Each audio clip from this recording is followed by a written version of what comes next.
Welcome back, students. Today we'll be discussing the next portion on next topic in capacitors. The few next lectures, 2-3 lectures, are extremely important.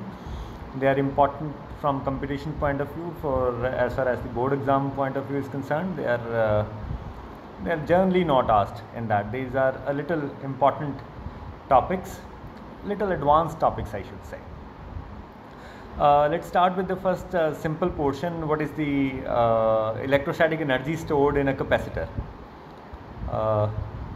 Energy stored in a capacitor.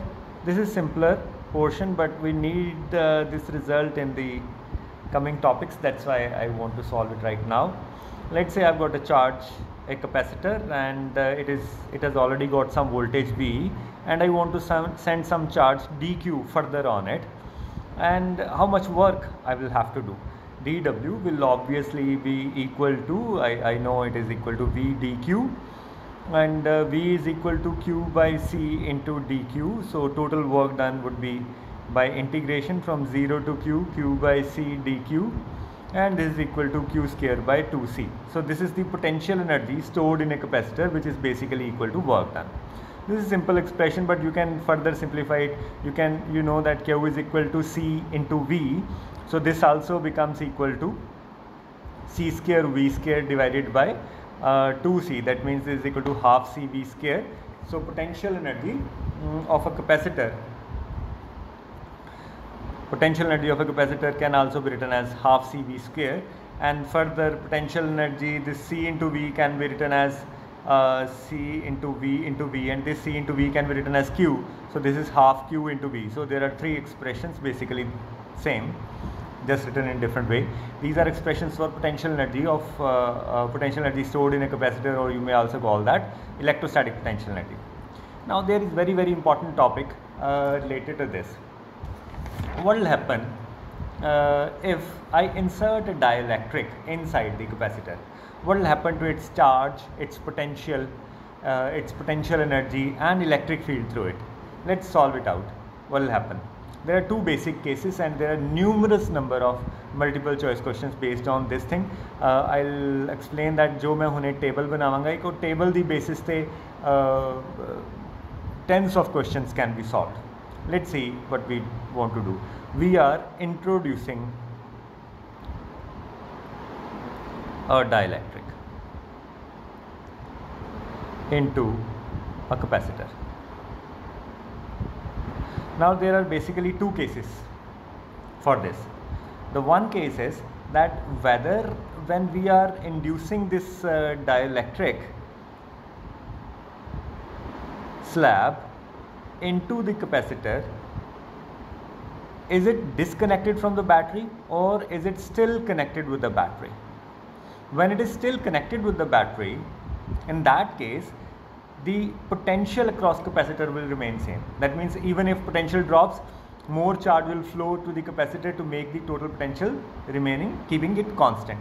Whereas if there is no capacitor connected to it, that means no battery connected to it, that means capacitor was this dielectric was being introduced when capacitor was already charged to some potential, and now it is not connected to the battery. Now what will happen in the two cases? In this case V will remain constant, but in this case, since there is no source of charge, charge will remain constant. And what will happen to its let's say this is V, what will happen to Q? Q is equal to, we know, is equal to C into V. Now as I introduce dielectric with, let's say, dielectric constant K, the capacity of the capacitor will increase K times. That means if originally Q was equal to CV, Q dash is equal to C dash into V, V remaining constant, and C dash is K times C into V. This means that Q dash is K times Q. That means the charge stored on the capacitor will increase K times. Obviously the capacity is also increasing K times. The charge stored in the capacitor is also has also increased K times. The potential has remained constant. And what about its potential energy? Potential energy is half CV square, and as you know, V is constant but C has increased. This means that new potential energy, let's say I call that PE dash, that will also be equal to K times PE. Can you tell me what will happen to electric field? You think over it and tell me the answer. What will happen to electric field? Now, in this case, what will happen when the battery is not connected? When the battery is not connected and the capacitor was charged with certain potential, उन्होंने charge कर लिया, फिर उसके बाद अब battery तो disconnect करता तो फिर असी dielectric और slab वो introduce करने लगे हैं. उस case की होएगा, उस case Q तो constant ही है, as we have already mentioned. What about C? C dash would be K times C, no doubt. ਜਦੋਂ ਵੀ ਅਸੀਂ dielectric slab ਵਿੱਚ introduce ਕਰਦੇ ਪਏ ਹਾਂ ਉਹਦੀ capacity K times increase ਕਰਨੀ ਹੈ. ਇਹ ਮੈਂ assume ਕਰਕੇ ਚੱਲ ਰਿਹਾ ਕਿ distance between the plates and the thickness of the slab is equal. So C dash is equal to K times C. What will happen to its potential? Now V dash, V is equal to Q by C. Q is constant but C has increased K times.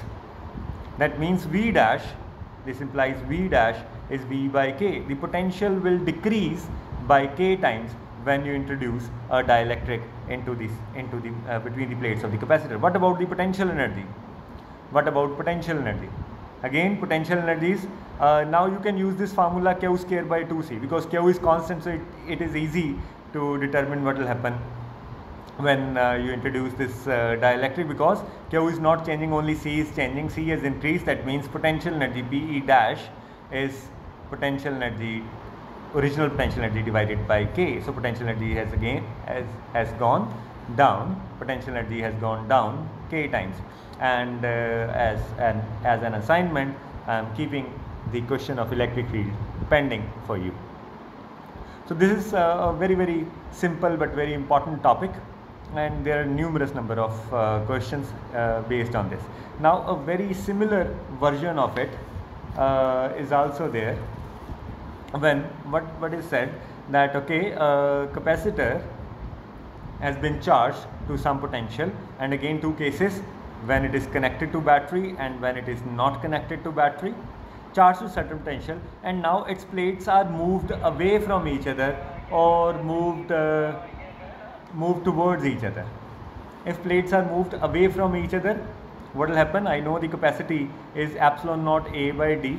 If the plates are moved away from each other, the capacity C dash will become, let's say D is changed to D dash, where D dash is some constant, let's say whatever, K times D. It is not dielectric constant, I am just taking it a constant. Let's say call it small k times D. Now D dash is K times D. The distance between the plates has been increased, so capacity obviously will decrease. That means C dash will be less than C by D times. Now what will happen to the charge stored on it? Since the battery is connected, V will remain constant. What about Q dash? Q dash will be C dash into V. C dash into V. Since battery is connected, V is constant and C has gone down by D times, so Q dash is also equal to Q by D. Charge on it will decrease. Charge on it will decrease. It's interesting. And then what about its potential energy? Potential energy is half CV square.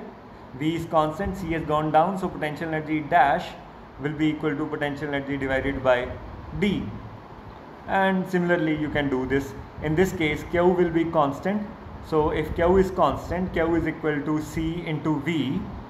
So if C has gone down, C by D, that means V dash must be V into D. In this case V increases D times. V increases D times. What about potential energy?